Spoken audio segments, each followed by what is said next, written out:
সন্ত ৰামপাল গুৰু মহাৰাজ হৈছে এনে এজন মহাপুৰুষ যিজনে নিজৰ সত্য ভক্তি, তত্ত্বজ্ঞান, কৰুণা আৰু সেৱাৰ বলত সমাজত এক নতুন আদৰ্শ বলবৎ কৰিছে। সন্ত ৰামপাল গুৰু মহাৰাজৰ নেতৃত্বত তেওঁৰ সকলো সৎলোক আশ্ৰমে কৰা বিস্ময়কৰ সমাজ কল্যাণমূলক কামে সমাজখনক সোণালী ভৱিষ্যতৰ এক নতুন আশা দেখুৱাইছে। সন্ত ৰামপাল গুৰু মহাৰাজৰ পৰা নাম দীক্ষা গ্ৰহণ কৰাৰ পিছত লাখ লাখ লোকৰ কৰ্কট ৰোগ, এইডছ আদি দুৰাৰোগ্য ৰোগ নিৰাময় হ'ল। সন্তজনাৰ জ্ঞানৰ পৰা অনুপ্ৰাণিত হৈ তেওঁৰ অনুগামীসকলে লাখ লাখ ইউনিট ৰক্তদান কৰে। সন্তজনাই লাখ লাখ ভগ্নী কন্যাৰ যৌতুকমুক্ত বিয়াৰ আয়োজন কৰালে। সন্তজনাই লাখ লাখ মানুহক ড্ৰাগছ আসক্তিৰ পৰা মুক্ত কৰিলে। কোটি কোটি ধ্বংসপ্ৰাপ্ত পৰিয়াল শান্তিত লাগিল। সন্তজনাৰ আশ্ৰমত সমাৱেশৰ সময়ত বিনামূলীয়া চকুৰ চিকিৎসা আৰু দন্ত চিকিৎসাৰ ব্যৱস্থা কৰা হয়। সন্ত ৰামপাল গুৰু মহাৰাজৰ দ্বাৰা পৰিৱেশ সুৰক্ষাৰ উদ্দেশ্যে সময়ে সময়ে বৃহৎ পৰিসৰত বৃক্ষৰোপণ কৰা হয়। সন্তজনাই আৰ্তজনক তাৎক্ষণিক সকাহ দিবলৈ এম্বুলেন্স সেৱা আৰম্ভ কৰিছে। সন্তজনাই তেওঁৰ অনুগামীসকলক তেওঁলোকৰ শৰীৰ দান কৰিবলৈ অনুপ্ৰাণিত কৰে, যাতে মানৱতাৰ সেৱা আৰু চিকিৎসা ক্ষেত্ৰত উন্নতি কৰিব পৰা যায়। সন্ত ৰামপাল গুৰু মহাৰাজৰ সকলো আশ্ৰমত প্ৰতিদিনে বিনামূলীয়া ধৰ্মভোজৰ আয়োজন কৰা হয়, য'ত প্ৰতিবাৰেই প্ৰতিটো জাতি, প্ৰতিটো ধৰ্মৰ মানুহে একেলগে বহি ভোজন কৰে।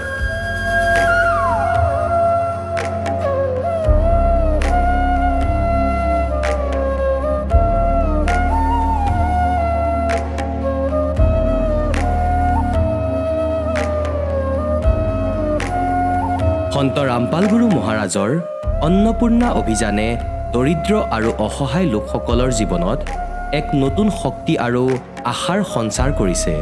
ঘৰে ঘৰে খাদ্য সামগ্ৰী আৰু প্ৰয়োজনীয় সাহায্য প্ৰদান কৰি সন্ত ৰামপাল গুৰু মহাৰাজে মানুহক দুখ আৰু অসহায় অৱস্থাৰ সৈতে যুঁজিবলৈ শক্তি প্ৰদান কৰিছে।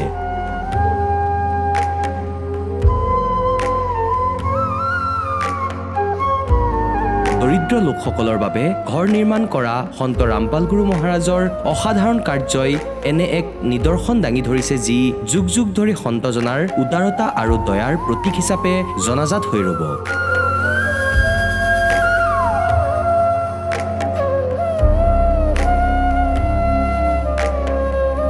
সন্ত ৰামপাল গুৰু মহাৰাজৰ আশ্ৰমত সহস্ৰাধিক বৃদ্ধ বৃদ্ধাই শ্ৰদ্ধা আৰু মৰমেৰে জীৱন যাপন কৰাৰ সুযোগ পায়। তেওঁলোকৰ থকা খোৱাৰ আৰু স্বাস্থ্যৰ সম্পূৰ্ণ দায়িত্ব সন্ত ৰামপাল গুৰু মহাৰাজে বহন কৰে। অনাথ শিশুৰ বাবে সন্ত ৰামপাল গুৰু মহাৰাজৰ সকলো আশ্ৰম বিশেষ বৰদানতকৈ কম নহয়, য'ত তেওঁলোকক শিক্ষা, সংস্কাৰ আৰু ভৱিষ্যতৰ বাবে উন্নত সুবিধা প্ৰদান কৰা হয়। বানপানী, ভূঁইকঁপ বা মহামাৰী যিয়েই নহওক, সন্ত ৰামপাল গুৰু মহাৰাজ আৰু তেওঁৰ অনুগামীসকল সদায় আৰ্তজনৰ বাবে আগৰণুৱা হৈ থাকে। ক'ভিড মহামাৰীৰ সময়ত সন্ত ৰামপাল গুৰু মহাৰাজৰ আশ্ৰমৰ পৰা কোটি কোটি লোকক খাদ্য, ঔষধ আৰু জীৱন ৰক্ষক সামগ্ৰী যোগান ধৰা হৈছিল। দুখীয়াক সকাহ কৰাই হওক বা যিকোনো শোষিত বা নিপীড়িত শ্ৰেণীৰ অধিকাৰ আৰু মৰ্যাদাৰ বাবে যুঁজ দিয়াই হওক, সন্ত ৰামপাল গুৰু মহাৰাজে সদায় তেওঁলোকৰ সকলো ন্যায্য দাবী চৰকাৰৰ ওচৰলৈ লৈ গৈছে আৰু তেওঁলোকক উপযুক্ত ন্যায় প্ৰদানৰ ক্ষেত্ৰত গুৰুত্বপূৰ্ণ ভূমিকা পালন কৰি আহিছে। সমাজত আধ্যাত্মিক আৰু সামাজিক মূল্যবোধৰ প্ৰতি সজাগতা অনাৰ প্ৰতিটো পদক্ষেপতে সন্ত ৰামপাল গুৰু মহাৰাজ মানৱতাৰ প্ৰকৃত সেৱক হিচাপে প্ৰমাণিত হৈছে। সন্ত ৰামপাল গুৰু মহাৰাজৰ জীৱনে আমাক শিকাইছে যে প্ৰকৃত সেৱা সেইটোহে যিটো নিস্বাৰ্থভাৱে কৰা হয়। আহক আমিও এই মহান সন্তজনৰ এই মহান সেৱাৰ কামত যোগ দিওঁ আৰু সন্ত ৰামপাল গুৰু মহাৰাজৰ পৰা নাম দীক্ষা লৈ আমাৰ জীৱন ধন্য কৰি তোলোঁ।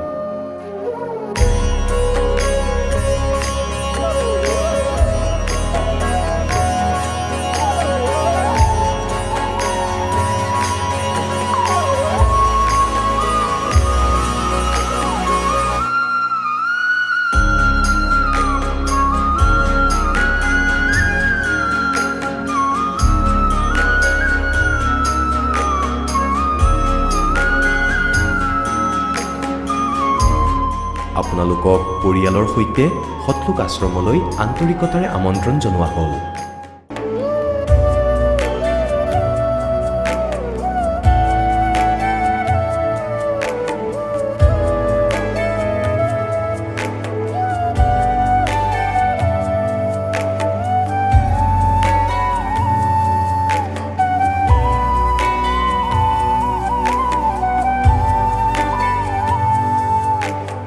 গীতাৰ অধ্যায় 15 শ্লোক 16 আৰু 17ত তিনিজন প্ৰভুৰ উল্লেখ আছে। এই তিনিজন প্ৰভু কোনজন প্ৰভুৰ শৰণ লোৱাৰ পাছত জন্ম মৃত্যু সমাপ্ত হ'ব পাৰে? তিনিজন প্ৰভুৰ ভিতৰত কোনজন উত্তম পৰমাত্মা? তেওঁ কেনেকুৱা? তেওঁৰ নাম কি? এই সকলোবোৰ গূঢ় ৰহস্য জানিবলৈ নিশ্চয়কৈ শুনিব জগতগুৰু তত্ত্বদৰ্শী সন্ত ৰামপাল গুৰু মহাৰাজৰ মংগল প্ৰবচন, সকলো পবিত্ৰ ধৰ্মৰ পবিত্ৰ শাস্ত্ৰৰ আধাৰত। নমস্কাৰ দৰ্শকসকল। জীৱনত সকলো সা সুবিধা থকাৰ পিছতো যদি মনত শান্তি নাথাকে তেন্তে সেই জীৱন কেনেকুৱা হ'ব পাৰে? আজি আমি আপোনালোকক শুনাম শোণিতপুৰ জিলাৰ ঢেকীয়াজুলিৰ বাসিন্দা ইলাৰাণী বসুমতাৰীৰ জীৱনৰ সত্য কাহিনী।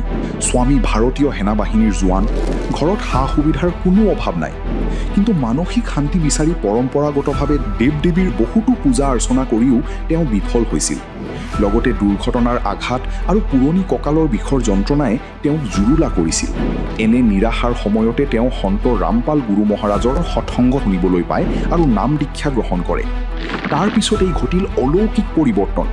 চিকিৎসা অবিহনে তেওঁৰ হাতৰ আঘাত আৰু কঁকালৰ বিষ নিৰাময় হ'ল। ঘৰৰ পৰা নিচা শক্তি আৰু অশান্তি দূৰ হৈ শান্তি ঘূৰি আহিল। একমাত্ৰ সৎভক্তিৰ বলত জীৱনৰ এই আমূল পৰিৱৰ্তন কেনেকৈ সম্ভৱ হ'ল? আহকচোন পলম নকৰি শুনো ইলাৰাণী বসুমতাৰীৰ সত্য কাহিনী তেওঁ নিজৰ মুখৰ পৰাই। নমস্কাৰ। নমস্কাৰ ছাৰ, সৎ চাহেব। আপোনাৰ শুভ নামটো? মোৰ নাম ইলাৰাণী বসুমতাৰী। আপুনি ক'ৰ পৰা আহিছে? মই জিলা শোণিতপুৰ, অসমৰ পৰা আহিছোঁ। আপুনি সন্ত ৰামপাল গুৰু মহাৰাজৰ পৰা নাম দীক্ষা কেতিয়া লৈছিল? মই সন্ত ৰামপালজী মহাৰাজ পৰা নাম দীক্ষা জানুৱাৰী 12, 2020 মই নাম দীক্ষা সন্ত ৰামপালজী মহাৰাজৰ পৰা মই লৈছিলোঁ। তেখেতৰ পৰা নাম দীক্ষা লোৱাৰ আগতে আপুনি অন্য কিবা ভক্তি সাধনা কৰিছিলনে? মই আমাৰ এই পৰম্পৰা যোনটো আমাৰ হিন্দু সমাজত মানি আহিছিলে, চব দেৱী দেৱতাক পূজা কৰিছিলোঁ আৰু মই বিষ্ণু শৰণ লৈছিলোঁ। তাৰপিছত মই এইটো ভক্তি কৰি আছিলোঁ। আপুনি যিহেতু আপোনাৰ হিন্দু সমাজত প্ৰচলিত পৰম্পৰাগত যিবিলাক ভক্তি সাধনা আছিলে সেই আটাইবিলাক আপুনি কৰি আছিলে, তেনে ক্ষেত্ৰত আপুনি সন্ত ৰামপাল গুৰু মহাৰাজৰ শৰণলৈ কেনেকৈ আহিব লগা হ'ল? মই এইগিলা ভক্তি কৰি মই একোৱে লাভ পোৱা নাছিলে। আমাৰ মালিকে মোক চাকৰি থাকোঁতে, আপোনাৰ মানুহজনে কি চাকৰি কৰিছিল? আমাৰ মালিকে আৰ্মি চাকৰি কৰিছিলে, ই কাশ্মীৰত আছিলে। তাৰপিছত আমাক ঘৰত আহি ফালে লৈ গৈছিলে ঘৰৰ সুখ শান্তিৰ কাৰণে। তাতে বিষ্ণু মাতা মন্দিৰ আছে, বৈষ্ণৱ বাবা আছে, তাতে বল যাং, তাতে বোলে গ'লে চব ঘৰৰ শান্তি হয়, সুখ হয়, বহুত পৰা লাভ হয় বোলে। আমাক তাতেও লৈ গৈছিলে। সেই সাধনাৰ দ্বাৰা আপোনাৰ কিবা লাভ হৈছিল নে? আপোনাৰ মানুহজনে যি হাজবেণ্ডে যিবিলাক আপোনাৰ মন্দিৰ কাষলৈ নিছিলে তাৰ দ্বাৰা কিবা লাভ হৈছিল নে? মইতো ইয়াৰ পৰাতো একো লাভ পোৱা নাই। বহুত এনেকুৱাই ওচৰ মন্দিৰ আছে, তাতেও মই গৈছিলোঁ। দুৰ্গা পূজাটো মই ব্ৰত ৰাখিছিলোঁ। যিকোনো দেৱী দেৱতা মই দিন ৰাত এনেকুৱাই পূজা কৰিছিলোঁ। মই 3টা ৰাতি উঠি ফালে পোৱালীকেইটা মই জগাই ফালে মই গা চা ধুৱাই সিহঁতক মই ওচৰত থকা দুৰ্গা পূজা কৰাত তাতে লৈ গৈ মই সিহঁতকো পূজা কৰিছিলোঁ। তথাপিও মোৰ যোনটো মই সুখ বিচাৰি আছিলে অন্তৰাত্মাত, মই এই সুখ শান্তিটো মই জীৱনত পোৱা নাছিলে। পিছত আপুনি সন্ত ৰামপাল গুৰু মহাৰাজৰ শৰণলৈ কেনেকৈ আহিব লগা হ'ল? মই এনেকুৱা দিন ৰাত মই এনেকুৱাই ভগৱানক বিচাৰি থাকোঁ। যোনে যি কয় ভগৱানৰ কথা কোনোবা ক'লে মই ইয়াতে বেছি আগ্ৰহ আছিলে। কোনোবা ভিখাৰী মানুহ আহিলে সিহঁতক কেনেকুৱা মই খুৱাম, কেনেকুৱা আদৰ কৰিম, কি দিম, এইগিলা মোৰ বহুত আদৰ আছিলে। মই যেনেকুৱা ভগৱান বিচাৰি আছোঁ, এনেকুৱাই আমাৰ ঘৰৰ ওচৰত লক্ষেশ্বৰ বসুমতাৰী নাম এজন আছিলে। ই নাম দীক্ষা লৈ আহিছিলে। নাম দীক্ষা লোৱা আগতে আমাৰ এই মানুহজনে ঘৰত ছুটিত আহিছিলে। ময়ো কৈছিলোঁ সিহঁতৰ লগতে তয়ো যা, কিবা ভগৱান ওলাইছিলে বোলে, কিবা সুখ শান্তি পাব চাগৈ। মই এনেকুৱা কিবাতে মই থাকি আছিলোঁ যে মই সুখ শান্তিৰ কাৰণে। তাকো মই কৈছিলোঁ যা তয়ো কিবা এটা সুখ শান্তি পাব চাগৈ, কিবা এটা ওলাইছে বোলে, ভগৱান ওলাইছে বোলে, তাতে যা বোলে মই তাক কৈছিলোঁ। তাৰপিছত হেঁতে আহি ফালে ক'লে যে মাছ মাংস খাব নাপায়, তামোল পাণ চাদা বিড়ি চিগাৰেট খাব নাপায়। তেতিয়া মই অন্তৰত মই লাগিলোঁ, হে ভগৱান, তাক যে মই কৈছিলোঁ মোৰ বহুত দুখিত হ'লো হয়, এতিয়া যে এনেকুৱা নাম দীক্ষা ল'লেতো আমাৰ ঘৰত তামোল পাণ খাব নোৱাৰিব, মাছ মাংস খাব নোৱাৰিব, মানুহ আহিলে মানুহক কেনেকুৱা সন্মান কৰিলে হয়, এইগিলা কিবাটো আজি তইহে বাচালে বোলে মই অন্তৰত মানে ভাবিলোঁ মানে। পিছত আপুনি সন্ত ৰামপাল গুৰুমহাৰাজৰ পৰা শৰণ কেনেকৈ ল'ল? মই এনেকুৱাই লক্ষেশ্বৰ দাসৰ পৰা মানে অলপ সৎসং শুনিলোঁ, সিহঁতৰ ঘৰত গৈ ফালে সৎসং শুনিলোঁ, প্ৰাৰ্থনা শুনিলোঁ মই। আৰু সিহঁতৰ যেনেকুৱা প্ৰাৰ্থনা দিয়ে, দিনত 3 বাৰ, ৰাতিপুৱা, দুপৰীয়া, তাৰপিছত সন্ধিয়া সিহঁতৰ প্ৰাৰ্থনা দিয়ে। এইটো মই দিন ৰাত মানে প্ৰাৰ্থনাটো মই শুনি থাকোঁ। তাৰ লগে লগে মই প্ৰাৰ্থনা মই নিজেও কৰোঁ। আৰু সিহঁতে কোৱাৰ লগে লগে কিবা এটা মোক মানে কৈছিলে, কবিৰ চাহেব নাম দীক্ষা নলোৱা আগতে মই তাক পূজা কৰি আছিলোঁ মানে। মই নাজানে তথাপিও তাৰ নামো লৈ আছিলোঁ মই মানে। পিছত আপুনি সন্ত ৰামপাল গুৰুমহাৰাজৰ পৰা নাম দীক্ষা ক'ত লৈছিল? মই সন্ত ৰামপালজী মহাৰাজৰ নাম দীক্ষা আমাৰ ওচৰতে আছে হেলেমত, তাতে নাম দীক্ষা কেন্দ্ৰ আছে। তাতে আমাৰ চবে ঘৰৰ পৰিয়াল জমা গৈ তাতে আমি নাম দীক্ষা লৈ আহিলোঁ। আৰু আমি বিভিন্ন ছ'চিয়েল মিডিয়া প্লেটফৰ্মত আপোনালোকৰ গুৰু সন্ত ৰামপাল গুৰুমহাৰাজৰ ভক্তসকলৰ যেতিয়া অনুভৱ শুনো, তেওঁলোকে মত ব্যক্ত কৰে যে তেখেতৰ পৰা নাম দীক্ষা লোৱাৰ পিছতে বিভিন্ন প্ৰকাৰে লাভ পায়। আপুনি সন্ত ৰামপাল গুৰুমহাৰাজৰ পৰা নাম দীক্ষা লোৱাৰ পিছত কেনেধৰণৰ লাভ পাইছে? হয়, মই বহুত সন্ত ৰামপালজী মহাৰাজৰ পৰা নাম দীক্ষা লোৱাৰ পৰা মই বহুত লাভ পালোঁ। মই গণিব নোৱাৰা লাভ পালোঁ। আৰু মই বিশ্বাস কৰোঁ আমাৰ পৰমাত্মায়ে জীৱন থকালৈকে আমাক এনেকুৱাই লাভ দিব। মই 100% পৰমাত্মাক মই বিশ্বাস কৰোঁ। মোৰ এনেকুৱা মই নাম দীক্ষা নলোৱা আগতে মই এক্সিডেণ্ট হৈ নিজে পোৱালীক মই স্কুলত থৈ আহিছিলোঁ।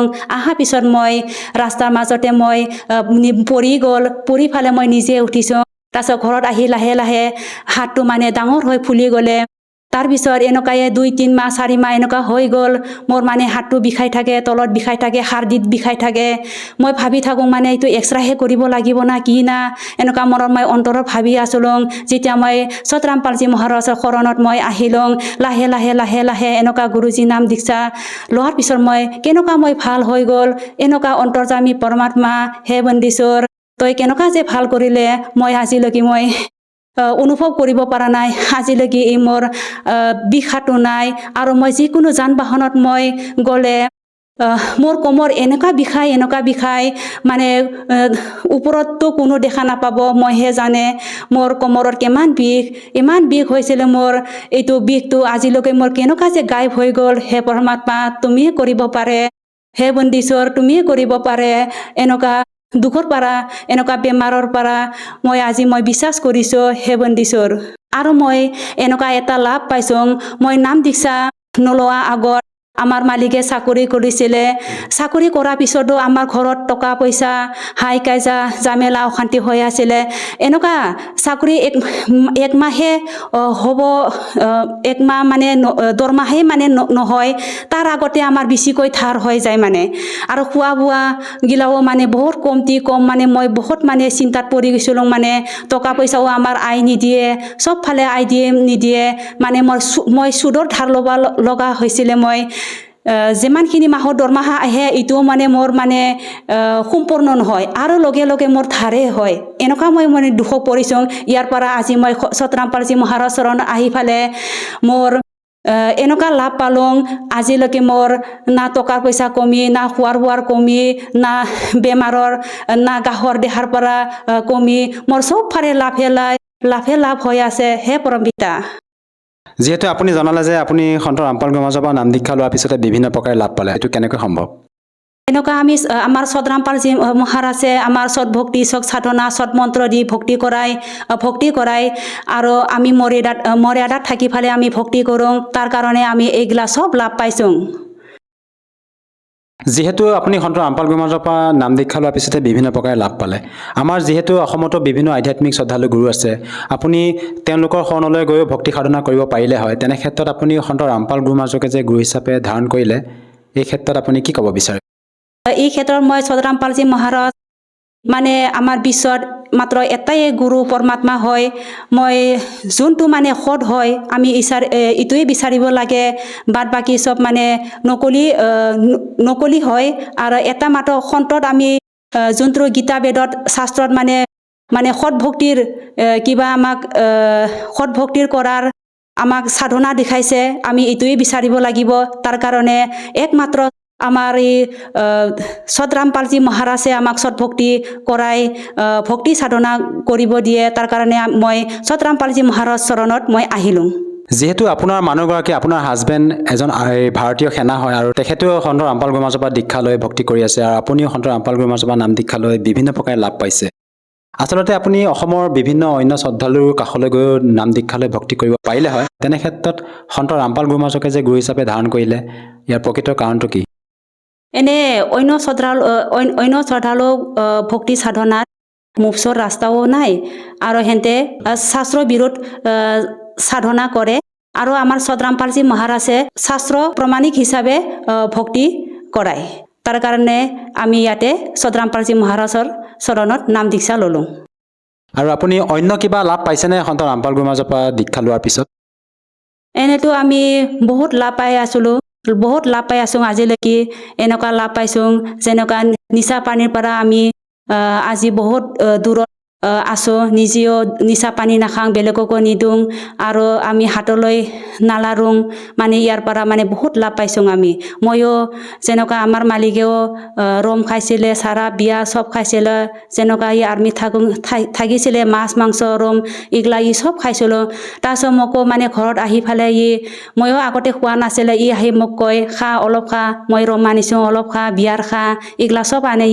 মোকো মানে খুৱাইছিলোঁ তাৰপিছত ময়ো বেয়া পাব বোলে ময়ো খাই আছিলে এনেকৈ শিকিছিলোঁ তাৰপিছত মই বহুত নিচা পানী কৰিছিলোঁ মই ৰম খাইছিলোঁ বিয়াৰ খাইছিলোঁ মদ খাইছিলোঁ তামোল পাণ খাইছিলোঁ আৰু বহুত মানে এইগিলা মানে নিচা পানী ময়ো মানে কৰিছিলোঁ যি নাকি মোৰ মানে অন্তৰত মই ভগৱান বিচাৰি মানে অন্তৰত মোক ল'ৰা ছোৱালীৰ লগত কাৰণে মই দুখ আছিলোঁ আৰু মোৰ মানে এনেকুৱা দুখ মানে যেনিবা সাংসাৰিক মানে দুখ এইগিলাৰ কাৰণে মই এইগিলা মদ চাৰাপ এইগিলা সেৱন মই কৰা হৈছিলোঁ মই মানে আৰু এইটো কেনেকৈ সম্ভৱ আপুনি নিজে মত ব্যক্ত কৰিছে যে আপোনাৰ মানুহজনেও নিচা সেৱন কৰিছিলে তাৰ পৰা পৰিত্ৰাণ পালে আৰু লগতে আপোনাৰ মানুহজন এগৰাকী ভাৰতীয় সেনা হিচাপে আপুনি ভাৰতীয় সেনাত থকা বুলি আপুনি ক'লে তথাপি তেখেতে দীক্ষা লৈ নিচা ত্যাগ কৰিব পাৰিলে এইটো কেনেকৈ সম্ভৱ আমাৰ সতৰামপালজী মহাৰাজে এনেকুৱা পূৰ্ণ পৰমাত্মা ভগৱান সৎ ভক্তি দি ফালে আমাক ভক্তি কৰাইছে শাস্ত্ৰ অনুকূল মতে মানে ভক্তি কৰাইছে তাৰ কাৰণে আমি মৰ্যাদা থাকি ভক্তি কৰি ফালে এইগিলা চব আমি ত্যাগ কৰিব পাৰিছে এইটো প্ৰমাণিক আছে আৰু যিসকল দৰ্শকে আপোনাক টিভি চেনেলত প্ৰত্যক্ষ কৰি আছে তেওঁলোকক আপুনি কি বাৰ্তা দিব বিচাৰে যাতে তেওঁলোকেও আপোনাৰ দৰে উপকৃত হ'ব পাৰে মই আপোনালোকক মই বাৰ্তাটো দিব নোৱাৰোঁ মই হাত জোৰ কৰি মই প্ৰাৰ্থনা কৰিছোঁ আপোনালোকে সতৰামপালজী মহাৰাজ চৰণত আহক টিভি চেনেলত সতৰামপালজী মহাৰাজৰ সৎসং চাওক জিনিকি ৰাহা জ্ঞান গংগা কিতাপ চাওক আজিকালি হাতৰ মোবাইলো আছে তাতে ইউটিউব চেনেল চাৰ্চ কৰি ফালে সতৰামপালজী মহাৰাজৰ সৎসং চাব পাৰে জ্ঞান গংগা জিনিকি ৰাহা চবৰ মুখতে আজিকালি জ্ঞান গংগা জিনিকি ৰাহা এইগিলা কিতাপ পঢ়ক খুলি চাওক শাস্ত্ৰবিদত প্ৰমাণ দি আছে আপোনালোকেও মোৰ যেনেকুৱা লাভ মই পাইছোঁ আপোনালোকেও এইমতে সতৰামপালজী মহাৰাজে আপোনালোকেও এনেকুৱা সুখ শান্তি লাভ দিব পৰা ৰাস্তা আছে মন্ত্ৰ আছে যদিহে কোনো লোকে সন্ত ৰামপাল গুৰু মহাৰাজৰ পৰা নাম দীক্ষা ল'ব বিচাৰে সহজভাৱে কেনেকৈ ল'ব পাৰিব আজিকালি যুগত চবৰে হাতে হাতে মোবাইল আছে এই মোবাইলত ফেচবুক ইউটিউব চেনেলত সতৰামপালজী মহাৰাজৰ নাম লিখি ফালে চাৰ্চ কৰি ফালে সৎসং চাব পাৰে আৰু তাৰ তলতে মোবাইল নাম্বাৰ আছে এই মোবাইল নাম্বাৰত ফোন কৰি ওচৰত থকা নামদান কেন্দ্ৰত যোগাযোগ কৰিব পাৰে আৰু বিনামূলীয়াকৈ নাম দীক্ষা ল'ব পাৰে ধন্যবাদ থাকিল সৎ চাহেব দৰ্শকসকল আপোনালোকে শুনিলে সন্ত ৰামপাল গুৰু মহাৰাজৰ পৰা নাম দীক্ষা প্ৰাপ্ত কৰি সুখী হোৱা ভকতৰ অনুভৱ এতিয়া চাওক জগতগুৰু তত্ত্বদৰ্শী সন্ত ৰামপাল গুৰু মহাৰাজৰ মংগল প্ৰবচন এতিয়া ব্ৰহ্মা বিষ্ণু মহেশ্বৰৰ স্থিতিৰ সৈতেতো আপুনি পৰিচিত হৈছেই অন্য দেৱতাৰ স্থিতিৰ সৈতেও পৰিচিত হৈছে যে হলো কিমান চাহেব কিমান স্বামী কিমান মালিক আৰু এওঁলোকৰ যি পিতা তেওঁ 21 ব্ৰহ্মাণ্ডৰ চাহেব ব্ৰহ্মা বিষ্ণু মহেশ্বৰৰ পিতা। মানে 21 ব্ৰহ্মাণ্ডত যিমানবোৰ প্ৰাণী আছে ইয়াৰেই সন্তান দেৱতা ইয়াৰ পৰাই উৎপন্ন হৈছে। আগলৈ সেই দেৱতাবোৰৰো দেৱতা হ'ল, সিহঁতৰো সন্তান হ'ল। এনেকৈ 21 ব্ৰহ্মাণ্ডৰ এখন ব্ৰহ্মাণ্ডৰ ব্যৱস্থা আপোনালোকক কৈ দিলো মই। এনেকৈ 21খন ব্ৰহ্মাণ্ড আছে ক্ষৰ পুৰুষৰ। শ্ৰীমদ ভাগৱত গীতাৰ অধ্যায় নম্বৰ 15 শ্লোক নম্বৰ 16 দুজন পুৰুষ আছে, ক্ষৰ পুৰুষ আৰু অক্ষৰ পুৰুষ। আৰু 17ত আছে তৃতীয় যিজন অন্য, তেওঁলোকতকৈ বেলেগ। তেওঁ পৰমক্ষৰ পুৰুষ, তেওঁক পৰমক্ষৰ ব্ৰহ্ম বুলিও কয়। ক্ষৰ পুৰুষ বুলি কোৱা অথবা ক্ষৰ ব্ৰহ্ম, আৰু ইয়াক পোনকৈ ব্ৰহ্ম বুলিও কয়। এতিয়া ব্ৰহ্মৰ পৰিভাষা কওঁ আপোনালোকক। তেওঁক ব্ৰহ্ম বুলি কিয় কয়? কিয়নো ব্ৰহ্মৰ অৰ্থটো চাহেবেই হয়, ভগৱান হয়, পৰমাত্মা হয়। কিন্তু এতিয়া যেনেকৈ যিকোনো বিভাগতে আপুনি চাওক অথবা কোনো ব্যৱস্থা চাওক, যেনেকৈ ছাগলী পোহপাল কৰে, সিহঁতৰ বাবে কচাইজন চাহেব মালিক। কিন্তু সি কেনেকুৱা ধৰণৰ চাহেব? হয়তো সিহঁতৰে মালিক স্বামী। সিহঁত তাৰ অন্তৰ্গত, সিহঁতক যি ইচ্ছা সিটোৱে কৰিব পাৰে। সি চাহেব হৈও তাৰ নেচাৰ কেনেকুৱা হয়, তাৰ ডিউটি কেনেকুৱা, কৰ্তব্য কি হয় তাৰ। এনেকৈ প্ৰত্যেক চাহেবৰে কামত পাৰ্থক্য আছে। এই প্ৰকাৰে বুজি লোৱা এই যি কাল আছে, ই সেই কচাইৰ দৰে চাহেব হয়। আৰু ইয়াৰ 21খন ব্ৰহ্মাণ্ড আছে য'ত ই আমাক বান্ধি থৈছে। ইয়াৰ কৰ্তব্য কেনেকুৱা, তথাপিও ই চাহেব। আৰু ব্ৰহ্ম বিষ্ণু মহেশ্বৰ এই ব্ৰহ্মৰ ক্ষৰ পুৰুষৰ এই তিনি মুখ্য শক্তি হয় ইয়াৰ, যি ইয়াৰ ব্যৱস্থা কৰি থৈছে। যেনেকৈ কচাইয়ে ছাগলী পালে, মতা আৰু মাইকী, সিহঁতৰ বাবে 3টা চাকৰ থৈ দিয়ে। এজনে সিহঁতক বাহিৰৰ পৰা খাদ্য আনে আৰু তাতে থৈ দিয়ে। দ্বিতীয়জনে সিহঁতক চৰাই আনে, গোটেই দিনটো সিহঁতৰ চোৱা চিতা কৰে। আৰু তৃতীয়জনে কচাইক যিমান কেইটা লাগে সিমান কেইটা লৈ যায়। এনেকুৱাই ডিউটি দি থৈছে এই ব্ৰহ্ম বিষ্ণু মহেশ্বৰক এই কাল ভগৱানে। কাৰণ ইয়াক অভিশাপ দিয়া হৈছে, ই ভুল এটা কৰিছিলে। 1 লাখ মানৱ শৰীৰধাৰী প্ৰাণী ই শৰীৰৰ পৰা ওলোৱা লেতেৰাক নিত্য আহাৰ কৰে। এনেকুৱাই ই ব্ৰহ্মদেৱৰ পৰা প্ৰেৰিত হৈ যিকোনো প্ৰাণী ইয়াৰ ৰজগুণৰ প্ৰভাৱত সন্তান উৎপত্তি কৰে। শ্ৰী বিষ্ণুদেৱে স্থিতি বনাই ৰাখে। আৰু শংকৰ ভগৱানে আমাক মাৰি এই কাল কচাইৰ ওচৰলৈ পঠিয়াই দিয়ে। ইয়াৰ ব্যৱস্থা এনেকুৱা। তথাপিও সি স্বামী চাহেব ব্ৰহ্ম মালিক বুলি কোৱা হয়। এতিয়া যেনেকৈ আমি দেখিছো, যেনেকৈ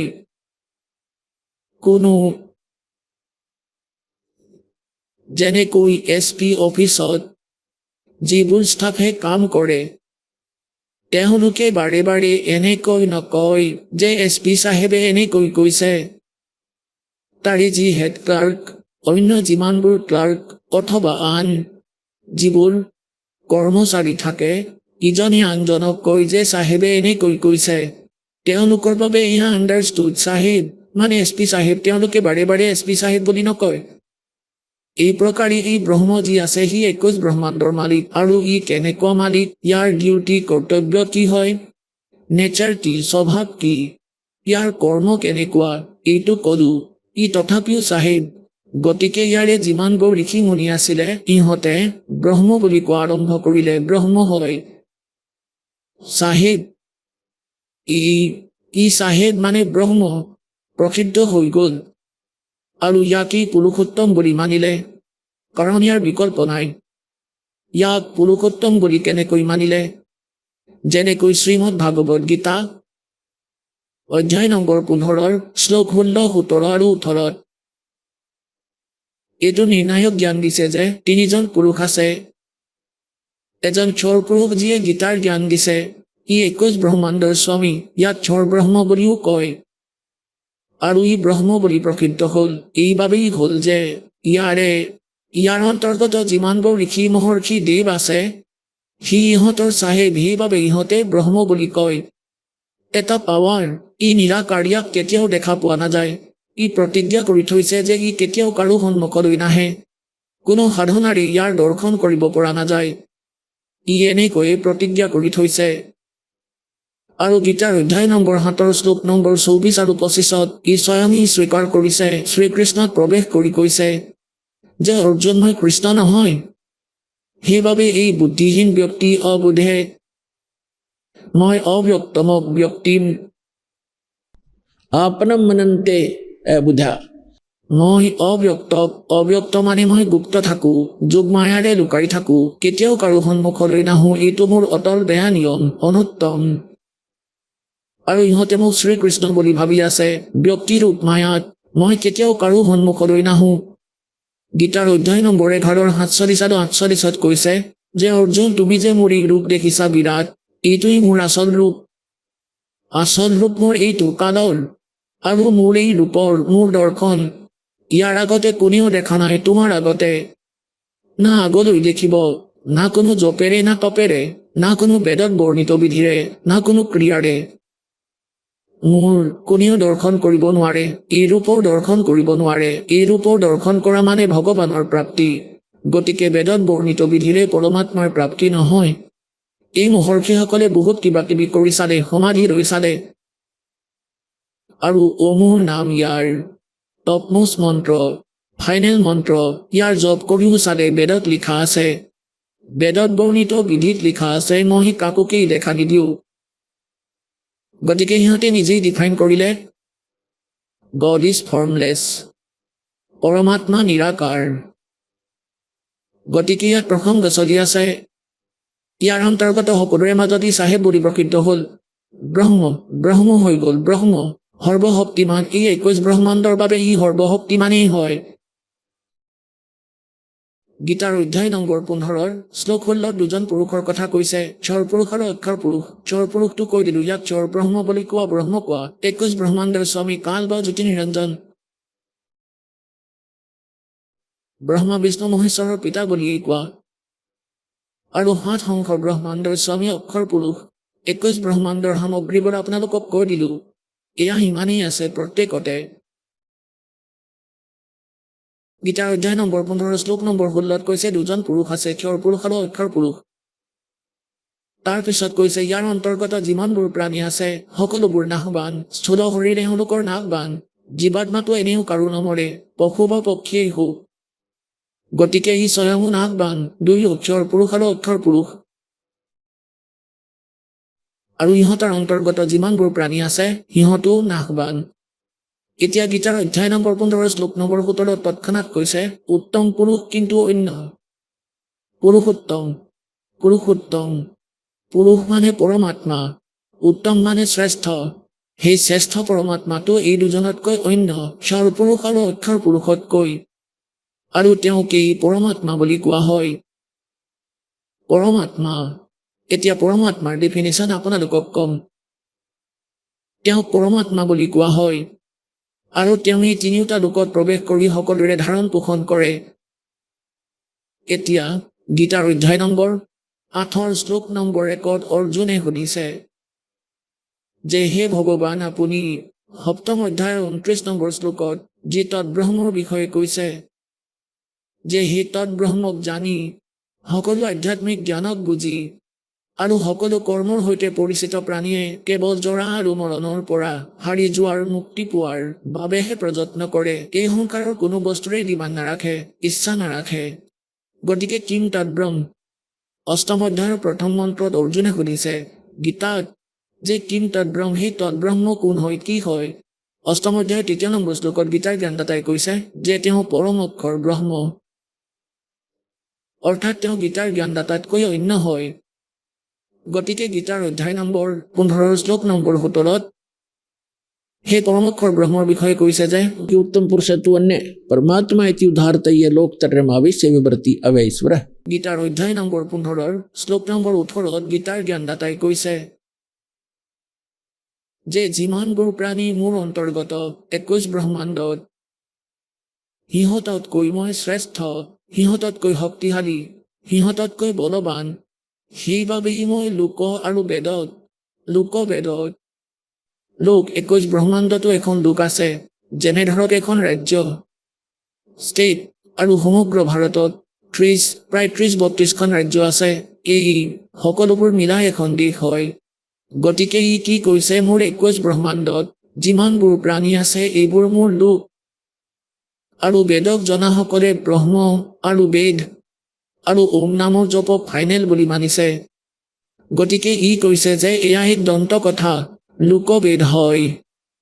যেনেদৰে আমি লোকবেদৰ আধাৰত ব্ৰহ্মা বিষ্ণু মহেশ্বৰক অবিনাশী বুলি মানিছিলোঁ, এওঁলোকৰ কোনো মাক দেউতাক নাছিল। এয়া আছিল দন্ত কথা, লোকবেদ যি সত্য নহয়, যথাৰ্থ জ্ঞানৰ বিপৰীত। গতিকে ইয়াত কি কৈছে, লোকবেদৰ আধাৰত, দন্ত কথাৰ আধাৰত মই পুৰুষোত্তম ৰূপে প্ৰসিদ্ধ। কিয়নো যিমানবোৰ প্ৰাণী মোৰ অন্তৰ্গত, ইহঁততকৈ শ্ৰেষ্ঠ মই, শক্তিশালী, বলৱান। সেইবাবে মই পুৰুষোত্তম ৰূপে প্ৰসিদ্ধ। কিন্তু ই 15 নম্বৰ অধ্যায়ৰ 17 নম্বৰ শ্লোকত স্পষ্ট কৰিয়েই দিছে যে উত্তম পুৰুষ তুমি অন্য। সেই দুয়োজনতকৈ, ক্ষৰ পুৰুষ আৰু অক্ষৰ পুৰুষতকৈ কোনো অন্য সেই শ্ৰেষ্ঠ পৰমাত্মা। আৰু 8ম অধ্যায়ৰ 3য় শ্লোকতো স্পষ্ট কৰি দিছে যে তেওঁ পৰম অক্ষৰ ব্ৰহ্ম। আৰু 18 নম্বৰ অধ্যায়ৰ 62 নম্বৰ শ্লোকত গীতাৰ জ্ঞানদাতাই স্বয়ং কৈছেই যে অৰ্জুন, তুমি সেই পৰমেশ্বৰ শৰণলৈ যোৱা যাৰ কৃপাত তুমি পৰম শান্তি আৰু সনাতন পৰম ধাম প্ৰাপ্ত কৰিবা। আৰু গীতাৰ অধ্যায় নম্বৰ 2 শ্লোক নম্বৰ 12, গীতাৰ অধ্যায় নম্বৰ 4 শ্লোক নম্বৰ 5 আৰু 9, গীতাৰ অধ্যায় নম্বৰ 10 শ্লোক নম্বৰ 2 ই স্বয়ং স্বীকাৰ কৰিছে যে অৰ্জুন, তোমাৰ আৰু মোৰ বহুত জন্ম হৈ গৈছে। গীতাৰ জ্ঞানদাতাই, তুমি নাজানা, মই জানো।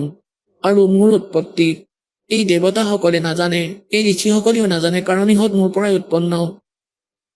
গতিকে 21 ব্ৰহ্মাণ্ডত যিবোৰ প্ৰজা আছে, ইহঁত ব্ৰহ্মৰ পৰাই উৎপন্ন হৈছে।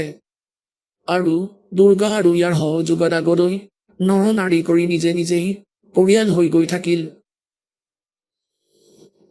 গতিকে ইয়াত যি প্ৰসংগ চলি আছে যে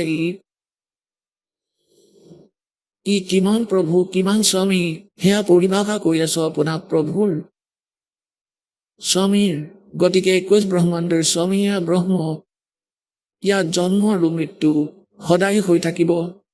ই অভিশাপ পাইছে 1 লাখ মানৱ হৰিধাৰী প্ৰাণীক সদায় আহাৰ কৰাৰ, যাৰ বাবে ই ব্যৱস্থা কৰি থৈছে যে জন্ম আৰু মৃত্যু সদায় থাকিব ইয়াৰ লোকত। ইয়াৰ পৰা ওলাই যাব সেই পৰম পিতা পৰমাত্মাই দিয়া মাৰ্গ অনুসৰি সাধনা কৰি মৰ্যাদাত থাকি আমি ইয়াৰ পৰা ওলাই যাম। তাৰপিছত এনেকুৱা স্থানলৈ গুচি যাম য'ত জন্ম মৃত্যু নহয়। ইয়াৰ পৰাতো যাবই লাগিব। আপোনালোকে লাগিলে যিমানেই নিজক বিৱস্চিত বুলি নামানক, যিমানেই সুখ বুলি নাভাবক, পুত্ৰ পুত্ৰীক অথবা ঘৰ গাড়ীত, এয়া আপোনাৰ নহয়। এয়া আপোনালোকে কেতিয়া বুজি পাব? এয়া আপোনালোকৰ ভক্তি আৰু আস্থাৰ ওপৰতহে নিৰ্ভৰ কৰিব। এই স্থান আপোনাৰ নহয়। আজি মনত ৰাখি থওক। অথবা যিদিনাখনেই আপোনাৰ যোৱাৰ সময় আহিব, তেতিয়াই মনত পেলাওক। তেতিয়া কিন্তু একো লাভ নহ'ব। যেতিয়া আপুনি যোৱাৰ সময়ত মনত পেলাব যে ঠিক কথাই কৈছিলে, নিজৰ দেখোন একোৱেই নাই, সেই সময়ত একো লাভ নহ'ব। এয়া আগতেই মনত ৰাখি থব লাগিব। আৰু এইটোৱেই সত্যতা।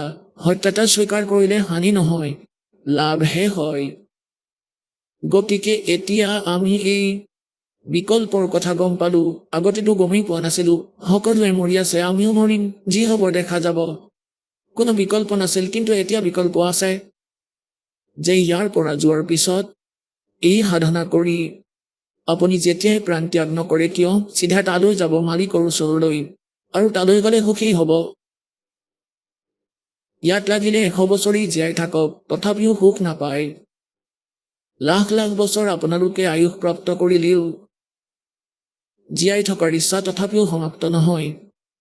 আজি লাগিলে কাৰোবাৰ 2খন ভৰিয়ে কটা যাওক, চকুও নাই, কাৰোবাৰ হাত কটা গৈছে, কোনো বেমাৰত যিমানেই পীড়িত নহওক, কোনেও মৃত্যু নিবিচাৰে, কোনেও বৃদ্ধাৱস্থা নিবিচাৰে। কিন্তু দুয়োটাই কম্পালচৰি, যিকোনো হ'ব পাৰি ইয়াত। কোনেও মৃত্যু নিবিচাৰে না বৃদ্ধাৱস্থা বিচাৰে। কিন্তু এই সকলোবোৰ সকলোৰে হ'বই। গতিকে এনেকুৱা অৱস্থাটো আপোনালোকে ইমান নিশ্চিন্ত হৈ বহি আছে। গতিকে 2 প্ৰকাৰৰ স্থিতি থাকে। এটাটো যিয়ে নিচা কৰি থৈছে, অথবা কোনোবা বালক যিয়ে নাজানি যে যি ক্ৰিয়া কৰি আছে তাৰ হানি কিমান হ'ব, লাভ কিমান হ'ব। গতিকে যিজনে নিচা কৰিছে সেয়াও জ্ঞানেৰে আঁতৰিব। সেই জ্ঞানেৰে এই বালকৰ বুদ্ধি সমাপ্ত হ'ব। আমি কি আস্থা লৈ জীয়াই আছো, কি উদ্দেশ্য লৈ জীয়াই আছো। অট্টালিকা বনাওঁ, গাড়ী লওঁ, বেংক বেলেঞ্চ বনাওঁ, 4টা প্লট লওঁ, কালি মৃত্যু হ'লে প্লট কি কৰিবা? পৰখি কুকুৰহে কৰিবা তাত, নেগুৰ লৰাই। গতিকে এই কথা পৰমাত্মাই কয়, মনত ৰাখিব লাগে। এইবোৰ কথা কোৱা শুনাৰ বাবে নহয়, কৰি পেলোৱাৰ হয়। এতিয়া যি প্ৰসংগ চলি আছে যে এতিয়া আমি সেই লোকৰ ঠিকনা গম পালো, তালৈ যোৱাৰ বিধিটো গম পালো। ইয়াত থকালৈকেও আমি সুখী হৈ থাকিম, আৰু যেতিয়া ইয়াৰ পৰা যাম 1 ছেকেণ্ডতে ওলাই যাম ইয়াৰ পৰা, কোনেও গমেই নাপাব কলৈ গলো। অন্যথা যিয়ে সৎভক্তি নকৰে সিহঁতক যমৰ দূতে লৈ যাব, আৰু কৰ্ম অনুসাৰে সি ইয়াতেই ভ্ৰমি ফুৰিব। কেতিয়াবা স্বৰ্গ, কেতিয়াবা নৰক, কেতিয়াবা 84 লাখ যোনিত। শুভ কৰ্ম কৰিলে, তপস্যা কৰিলে, কিবা ভাল কৰ্ম কৰিলে ৰজা হৈ যাবা। ৰজা হৈ গোটেই কৰ্ম বেয়া কৰিবা, চিকাৰ কৰিবা, বেয়া কাম কৰিবা, মদ পানী খাবা, প্ৰজাক দোষী কৰিবা, নিজৰ স্বাৰ্থৰ বাবে নাজানো কিমান লাখ সৈন্য মৰিবলৈ দিবা। তাৰপিছত সি গাধ হয়, গটা খাই ফুৰে। গতিকে এই লোকৰ যিকোনো সুখৰ আপুনি ইচ্ছা নাৰাখিব, কিয়নো এয়া সুখ নহয়, মিছা সুখ। গতিকে যি প্ৰসংগ চলি আছে তালৈ আহোঁ। এতিয়া 21 ব্ৰহ্মাণ্ডৰ স্বামী এই ব্ৰহ্ম, আৰু গীতাৰ অধ্যায় নম্বৰ 15 শ্লোক নম্বৰ 18 বহুত ভকতে কৈছে, আমাৰ ভক্তসকলক বাহিৰৰ মানুহে কয়, ব্যক্তিয়ে যে তোমাৰ গুৰুদেৱে 15 নম্বৰ অধ্যায়ৰ 18 নম্বৰ শ্লোকৰ বিষয়ে কিয় নকয়। তাতে ই কৈছে যে মই পুৰুষোত্তম, লোকবেদত মই পুৰুষোত্তম, সকলোতকৈ উত্তম, শ্ৰেষ্ঠ। এতিয়া তাৰ ডিফাইন মই কৰি দিলো, ই নিজকে পুৰুষোত্তম বুলি কিয় কয়। এতিয়া এই যি অক্ষৰ পুৰুষ তেওঁ 7 শংখ ব্ৰহ্মাণ্ডৰ স্বামী। 7 শংখ মানে নীল পদ্ম শংখ, যেনেকৈ গণিতৰ গণনা লাখ, 10 লাখ, কোটি, 100 কোটি, 1000 কোটি, এনেকৈ নীল পদ্ম আৰু শংখ। এয়া লাষ্ট সেই গণনা আমাৰ ভাৰতবৰ্ষৰ যি দেৱনাগৰীৰ ভিতৰৰ। গতিকে ইয়াৰ 7 শংখ ব্ৰহ্মাণ্ডৰ স্বামী, 7 শংখ। আৰু কিমান ব্ৰহ্মাণ্ড আছে? অসংখ্য। আমাৰ বাবে অসংখ্য, পৰমাত্মাৰ বাবে এয়া কাউণ্টেবল, তেওঁ সকলো জানে। গতিকে এনেকুৱা নাজানো কিমান ব্ৰহ্মাণ্ড আছে। এই সকলোৰে মালিক সেই পৰম অক্ষৰ ব্ৰহ্ম, আৰু তেওঁ থাকে তাত সত্যলোকৰ ভিতৰত, শাশ্বত স্থানত। আৰু আমি আৰু আপোনালোকো তাতেই আছিলো আগতে। আপোনালোক ইয়ালৈ আহিল নিজৰ বালক বুদ্ধিৰ বাবে ভুল কৰি। যিমানবোৰ পৰুৱাৰ পৰা হাতীলৈকে আছে, প্ৰজাৰ পৰা ৰজালৈকে, দেৱতা ব্ৰহ্ম বিষ্ণু মহেশ্বৰলৈকে, দুৰ্গা আৰু জ্যোতি নিৰঞ্জনলৈকে আমি সকলোৱে তাত আছিলো, সত্যলোকত আছিলো। আপোনালোক সকলোৰে মহল অট্টালিকা খালী পৰি আছে তাত।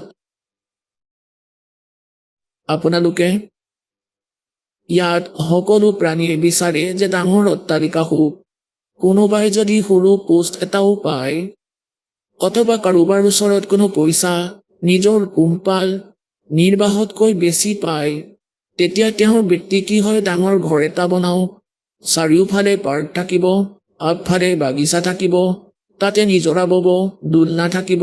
আপোনালোকে দেখিছে এই নকলি সুখীয়া ট্ৰাই কৰি আছে, সৰু সুৰা চাকৰি পালে ডাঙৰ অট্টালিকা বনাই, বাগিচাত দোলনা বনাই লয়, সৰু ডাঙৰ ফাউণ্টেইন বনাই, পাৰ্ক বনাই। এইবোৰ হৈছে নকলি, অস্থায়ী।